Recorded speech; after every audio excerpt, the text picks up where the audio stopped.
Daily today நண்பர்கள் அனைவருக்கும் வணக்கம்.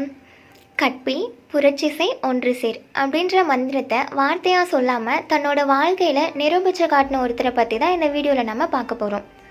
இதை கேட்டதுமே அது யாருன்னு நீங்கள் கண்டுபிடிச்சிருப்பீங்க. ஆமாம், டாக்டர் அம்பேத்கர். மக்களோட அறியாமையையும் மூட நம்பிக்கையையும் அவங்க மனசுலேருந்து வேரோடு பிடுங்கணுன்றதுக்காக போராடின ஒரு மனுஷன் இவர். விடுதலைக்கு அப்புறம் இந்தியாவோட முதல் சட்ட அமைச்சராகவும் இந்திய அரசியல் சாசனத்தோட தந்தையாகவும் விளங்கினவர். சுதந்திரத்துக்கு அப்புறம் மன்னராட்சியை விட மக்களாட்சி தான் சிறந்தது அப்படின்னு சொன்னவர். சட்டங்கள் இருந்தால் தான் நாடு முன்னேற்ற பாதையை நோக்கி நகரும் அப்படின்னு தலைவர்கள் பலர் சிந்திச்சிருந்தாலும் அதை நிறைவேற்றி காட்டினவர் இவர். இவரோட பிறப்பை பற்றி பார்த்தோம்னா, மத்திய பிரதேசத்தில் மாவ் அப்படின்ற இடத்துல ஏப்ரல் 14 1891 வருஷம் பிறந்தார். இவரோட தந்தை பேர் ராம்ஜி மாலோஜி சக்பால், தாயார் பேர் பீமாபாய். இவரோட இயற்பெயர் பீமாராவ் ராம்ஜி. இவரோட தந்தை இராணுவ பள்ளி ஒன்றில் ஆசிரியராக பணிபுரிஞ்சுட்டு வந்திருக்காரு. ஸ்கூல் படிக்கும்போது இவர் சந்தித்த இன்னல்கள் நிறையா. தாழ்த்தப்பட்ட பிரிவை சேர்ந்த பிள்ளைகள் ஸ்கூலில் தண்ணி குடிக்கக்கூடாதுன்னும், மற்ற பசங்களோட சரிசமமாக ஒரே இருக்கையில் உட்காரக்கூடாதுன்னு பல விஷயங்கள் இருந்திருக்கு. இது எல்லாத்தையும் சரி செய்கிறதுக்காக டாக்டர் அம்பேத்கர் கையில் எடுத்த ஒரு ஆயுதம் கல்வி. கிடைச்ச வாய்ப்புகள் எல்லாத்தையும் முறையாக பயன்படுத்திக்கிட்டாரு. தன்னோட உயர்கல்வியை வெளிநாட்டுக்கு போய் படிச்சுட்டு வந்தார்.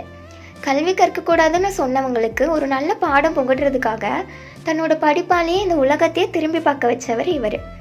பொருளியல், அரசியல், சட்டம், மெய்யியல், தத்துவம், இந்த மாதிரி எல்லா துறைகள்லையும் வாகை சூடினவர்னே சொல்லலாம். கத்தி வாள் வச்சு செய்கிற போராட்டத்தை விட கல்வியால் செய்கிற போராட்டம் சிறந்தது அப்படின்னு உணர்த்தி காட்டினவர் இவர். இங்கிலாந்தில் இவருக்கு பாரிஸ்டர் பட்டம் கொடுக்கப்பட்டிருக்கு. அமெரிக்காவுக்கு போய் கல்வி கற்ற முதல் இந்தியர் அப்படின்ற பெருமைக்குரியவர் அம்பேத்கர். நாடு முன்னேற்ற பாதையில் வளரணும் அப்படின்னா அந்த நாட்டில் சட்டங்கள் ஒழுங்காக இருக்கணும் அப்படின்னு உணர்ந்து சட்ட அமைச்சராக இருந்து நிறையா சட்டங்களை கொண்டு வந்திருக்காரு. நாட்டில் கல்வி, சுதந்திரம், பெண்களுக்கான உரிமைகள், இது எல்லாம் சமூகத்தில் எல்லாருமே பெறணும் அப்படின்றதுக்காக ஒரு நல்ல அரசியலமைப்பு சட்டத்தை உருவாக்கியிருக்காரு. இவரோட சட்டங்கள் எல்லாம் ஒடுக்கப்பட்ட மக்களை காப்பாற்றுறதுக்காகவும் பெண்களுக்கு எதிராக இருக்க கொடுமைகள் எல்லாம் விலகணும் அப்படின்ற மாதிரியும் இருந்துச்சு. நாட்டில் இருக்க பிரிவினையையும் வேற்றுமைகளையும் தகர்க்க முயற்சி செஞ்சுருக்காரு. ரிசர்வ் பேங்க் ஆஃப் இந்தியா உருவாக காரணமாக இருந்தவரே இவர் தான். பெண்கள் நலனுக்காக பலவித சட்டங்களை ஏற்றி அதை நடைமுறையும் படுத்தியிருக்காரு. வாழ்கிற காலத்தில் சொன்ன வாக்கு எல்லாத்தையும் நடைமுறைப்படுத்தி காட்டின ஒருத்தர் இவர்.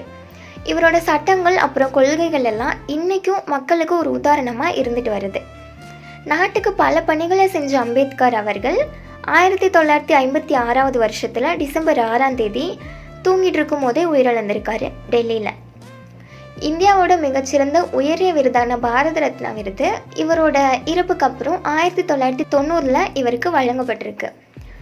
இந்த வீடியோ உங்களுக்கு யூஸ்ஃபுல்லாக இருந்துச்சுன்னா உங்கள் ஃப்ரெண்ட்ஸ்க்கு ஷேர் பண்ணுங்கள். இந்த மாதிரி நிறையா வீடியோஸ் பார்க்குறதுக்காக டெய்லி டுடே யூடியூப் சேனலை சப்ஸ்கிரைப் பண்ணுங்கள்.